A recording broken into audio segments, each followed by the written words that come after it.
আজ যদি পুলিশ আপনাকে বিনা কারণে গ্রেপ্তার করে অথবা সরকার যদি বলে আপনি এই পেশায় কাজ করতে পারবেন না, তখন আপনি কি করবেন?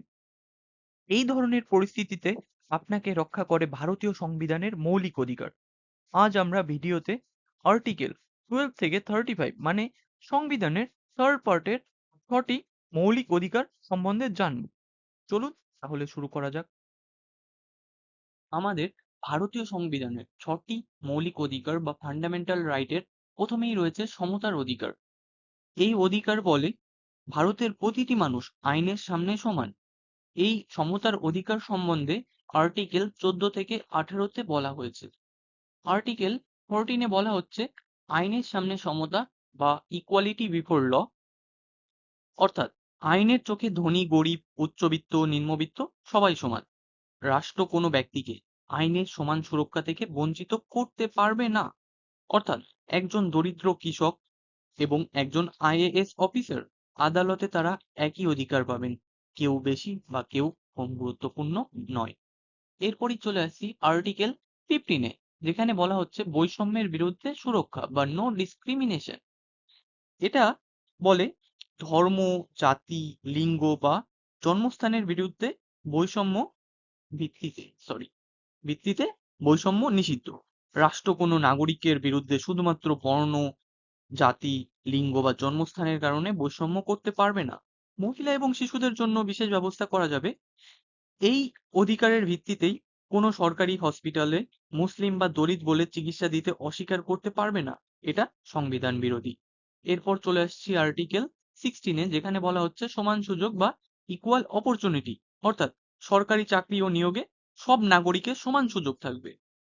কিন্তু অনগ্রসর জাতির জন্য অর্থাৎ এসসি এসটি ওবিসির জন্য আলাদা সংরক্ষণ ব্যবস্থা রাখা যাবে, যেটা সংবিধানের অধীনেই বৈধ। এরপর চলে আসছি আর্টিকেল 17-এ, যেখানে বলা হচ্ছে অস্পৃশ্যতা নিষিদ্ধ বা আনটাচেবিলিটি অ্যাবলিশ। যেখানে বলা হচ্ছে অস্পৃশ্যতা চিরতরে নিষিদ্ধ করতে হবে। এর প্রয়োগ একটা শাস্তিযোগ্য অপরাধ। কাউকে অচ্ছুৎ বলে দাবি করা বা দলিত বলে মন্দিরে প্রবেশে বাধা দেওয়া, এটা সরাসরি ফৌজদারি অপরাধ। এরপর আর্টিকেল 15-এ বলছে উপাধি বাতিল, অ্যাবলিশন অফ টাইটেল, অর্থাৎ স্বাধীনতার আগে রাজা, নবাব, জমিদার ইত্যাদি উপাধি ছিল। এইগুলো এখন আর ব্যবহার করা যাবে না। এখন শুধুমাত্র রাষ্ট্র কোনো সামরিক বা শিক্ষাগত পার্থক্য ছাড়া কোনো উপাধি প্রদান করতে পারবে না বা করবে না।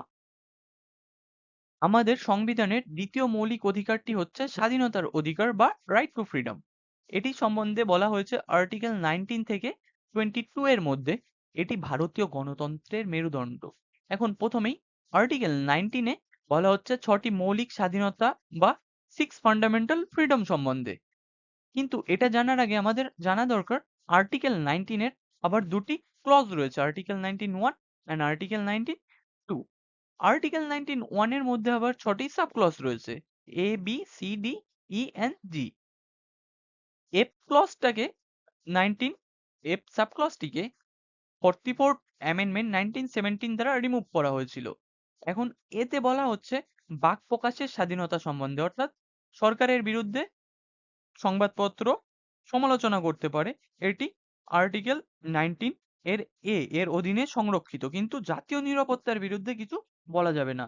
বিতে বলা হচ্ছে শান্তিপূর্ণ সমাবেশ সম্বন্ধে, অর্থাৎ শান্তিপূর্ণভাবে সমাবেশের অধিকার সম্বন্ধে, কিন্তু সেটা অবশ্যই হতে হবে অস্ত্রহীন। সিতে বলা হচ্ছে সংগঠন গঠনের অধিকার সম্বন্ধে, অর্থাৎ কোনো কোঅপারেটিভ সোসাইটি, ইউনিয়ন ইত্যাদি গঠন করার অধিকার সম্বন্ধে, কিন্তু কোনো আতঙ্কবাদী সংগঠন বা জঙ্গিবাদী সংগঠন গড়া যাবে না। যেমন উদাহরণ হিসেবে বলা যেতে পারে খালিস্তানি অ্যাসোসিয়েশন। ডিতে বলা হচ্ছে সারা ভারতে চলাফেরার অধিকার সম্বন্ধে। ইতে বলা হচ্ছে যে কোনো স্থানে বসবাস করার অধিকার সম্বন্ধে, কিন্তু অবশ্যই ট্রাইবাল এরিয়াতে বসবাস করা যাবে না গিয়ে। আর জিতে বলা হচ্ছে পেশা এবং ব্যবসার অধিকার সম্বন্ধে, অর্থাৎ যে কেউ যে কোনো পেশায় নিযুক্ত হতে পারে, কিন্তু বিভিন্ন ধরনের জঘন্য পেশা বা ইলিগাল পেশা, যেমন চাইল্ড ট্রাফিকিং বা ড্রাগ ট্রাফিকিং ইত্যাদি পেশায় নিযুক্ত হওয়া যাবে না। এরপর চলে আসছি আর্টিকেল 20-এ, যেখানে বলা হচ্ছে অপরাধের বিচারের সুরক্ষা বা protection in respect of conviction. Article 20 আবার তিনটে ক্লজ রয়েছে, আর্টিকেল 21, 2 and 3। 1 এ বলা হচ্ছে এক্স পোস্ট ফ্যাক্টো আইন নিষিদ্ধ, অর্থাৎ নো রেট্রোস্পেক্টিভ পানিশমেন্ট, অর্থাৎ কোনো এক ব্যক্তিকে এমন অপরাধে দোষী সাব্যস্ত করা যাবে না যা অপরাধ করার সময় আইনে ছিল না। এটা শুধুমাত্র ক্রিমিনাল ল এর ক্ষেত্রেই প্রযোজ্য, এটা সিভিল ল এর ক্ষেত্রে প্রযোজ্য হবে না। আর্টিকেল 20 এর 2 তে বলা হচ্ছে দ্বিগুণ শাস্তি নিষিদ্ধ, অর্থাৎ একই অপরাধে দুবার শাস্তি দেওয়া যাবে না।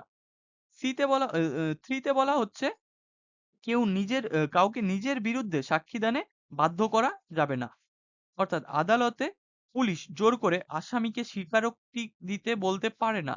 এটা আর্টিকেল 20 এর 3 এর লঙ্ঘন। এরপর আর্টিকেল 21 এ বলা হচ্ছে জীবন এবং ব্যক্তি স্বাধীনতার অধিকার সম্বন্ধে, এটা মোস্ট ফান্ডামেন্টাল। আর্টিকেল 20 এর 1 এতে বলা হচ্ছে রাইট টু এডুকেশন সম্বন্ধে, এটা 86 অ্যামেন্ডমেন্ট 2002 দ্বারা সংবিধানে যুক্ত করা হয়েছিল। অর্থাৎ এখানে বলা হচ্ছে 6 থেকে 14 বছর বয়সী শিশুদের বিনামূল্যে ও বাধ্যতামূলক শিক্ষার অধিকার সম্বন্ধে। উদাহরণ হিসেবে বলা যেতে পারে আরটিই অ্যাক্ট 2009 এর এই ধারার অধীনে তৈরি। এর ফলে সরকারি স্কুলে 6 থেকে 14 বছরের শিশুকে পড়তে দিতে অস্বীকার করা বেআইনি। এরপর আর্টিকেল 22 তে বলা হচ্ছে গ্রেপ্তার এবং আটকের বিরুদ্ধে সুরক্ষা। এখানে আর্টিকেল 22 এর 1 এ বলা হচ্ছে গ্রেপ্তারের কারণ জানার অধিকার। 2 তে বলা হচ্ছে 24 ঘন্টার মধ্যে ম্যাজিস্ট্রেটের সামনে হাজির। সি তে বলা হচ্ছে প্রতিরোধমূলক আটকের বিশেষ নিধান, এবং আরেকটি রয়েছে আইনজীবীর পরামর্শ নেওয়ার অধিকার। অর্থাৎ পুলিশ কাউকে গ্রেপ্তার করলে তাকে বলতে হবে কেন গ্রেপ্তার করা হচ্ছে, না বললে সেটি হেবিয়াস কর্পাসের আবেদন করা যায়। তৃতীয় ফান্ডামেন্টাল রাইটটি হচ্ছে শোষণের বিরুদ্ধে অধিকার বা রাইট এগেইনস্ট এক্সপ্লয়টেশন। এটি সম্বন্ধে আর্টিকেল 23 and 24 এ বলা হয়েছে। আর্টিকেল 23 তে বলা হচ্ছে বলপূর্বক শ্রম, মানব পাচার এবং বেগার খাটানো সম্পূর্ণভাবে নিষিদ্ধ, কিন্তু রাষ্ট্র জাতীয় সেবার জন্য বাধ্যতামূলক শ্রম আরোপ করতে পারে, তবে সেটি ধর্ম, বর্ণ বা জাতির ভিত্তিতে নয়। যেমন বিহারে অনেক পরিবার ঋণের বিনিময়ে বংশ পরম্পরায় জমিদারের বাড়িতে কাজ করত, এটাকে বলা হতো বন্ধুয়া মজদুর। আর্টিকেল 23 এটিকে অপরাধ হিসেবে ঘোষণা করে।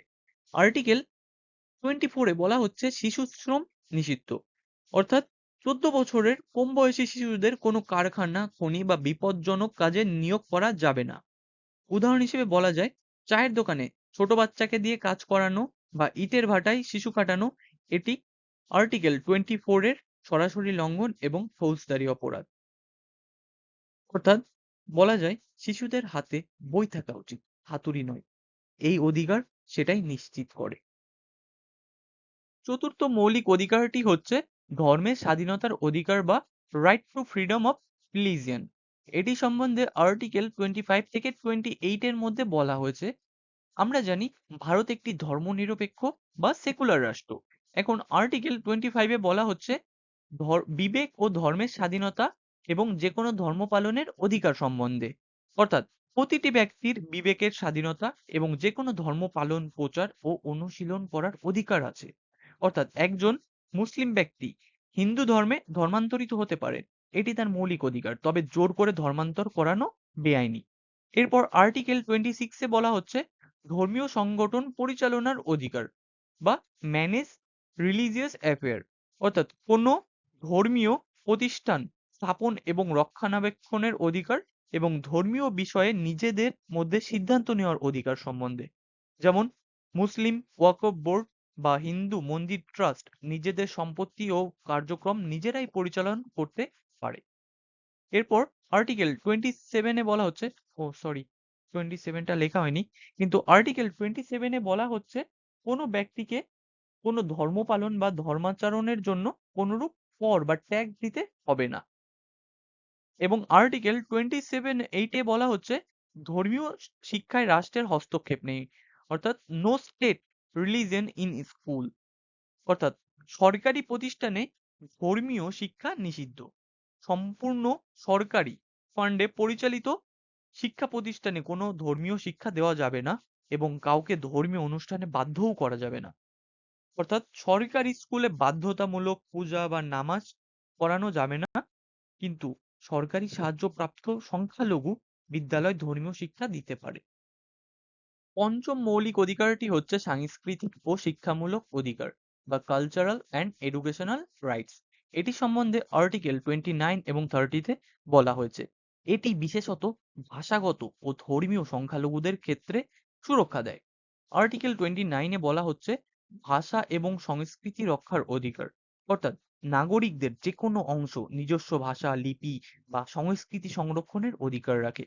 শুধুমাত্র বর্ণ, ধর্ম, জাতি বা ভাষার ভিত্তিতে কাউকে সরকারি শিক্ষা প্রতিষ্ঠানে ভর্তি হওয়া থেকে বঞ্চিত করা যাবে না। উদাহরণ হিসেবে বলা যায়, পশ্চিমবঙ্গে বাংলা ভাষার মানুষ বা তামিলনাড়ুতে তামিল ভাষার মানুষ, তাদের নিজেদের ভাষা ও সংস্কৃতি রক্ষার সম্পূর্ণ অধিকার আছে। এরপর আর্টিকেল 30-তে বলা হচ্ছে সংখ্যালঘুদের শিক্ষা প্রতিষ্ঠান স্থাপন এবং সরকারি সুযোগ পাওয়ার অধিকার সম্বন্ধে। ষষ্ঠ এবং সবথেকে গুরুত্বপূর্ণ মৌলিক অধিকারটি হলো সাংবিধানিক প্রতিকারের অধিকার বা রাইট টু কনস্টিটিউশনাল রেমিডিস। এটি সম্বন্ধে আর্টিকেল 32-তে বলা হয়েছে। Doctor B.R.. আম্বেদকর এটিকে বলেছিলেন heart and soul of the Indian constitution. Article 32-তে বলা হচ্ছে সুপ্রিম কোর্টে আবেদনের অধিকার সম্বন্ধে, অর্থাৎ কারো মৌলিক অধিকার রক্ষা করার জন্য সুপ্রিম কোর্টে যাওয়ার অধিকার নিজেই একটা মৌলিক অধিকার। উদাহরণ হিসেবে বলা যায়, কারো মৌলিক অধিকার লঙ্ঘিত হলে তিনি সরাসরি সুপ্রিম কোর্টে রিট পিটিশন দাখিল করতে পারেন। যে 5টি রিট জারি করার ক্ষমতা আছে সেগুলি হলো হেবিয়াস কর্পাস, ম্যান্ডামাস, প্রোবিশন, কিও ওয়ারেন্টো অ্যান্ড সার্টিওয়ারি। হেবিয়াস কর্পাস সরকারি অবৈধভাবে আটক ব্যক্তিকে মুক্ত করতে আদালতের নির্দেশ, অর্থাৎ রাজনৈতিক কারণে বিনা বিচারে কাউকে আটক করা হলে তার পরিবার হেবিয়াস কর্পাস রিট দাখিল করে তার মুক্তি দাবি জানাতে পারে। ম্যান্ডামাস সরকারি কর্তৃপক্ষকে তার আইনি দায়িত্ব পালনে বাধ্য করা। প্রভিশন নিম্ন আদালতকে নিজের এখতিয়ারের বাইরে কাজ করা থেকে বিরত রাখা। এবং কেউ ওয়ারেন্টও কোন অধিকারে কেউ সরকারি পদে আছে তা প্রশ্ন করা।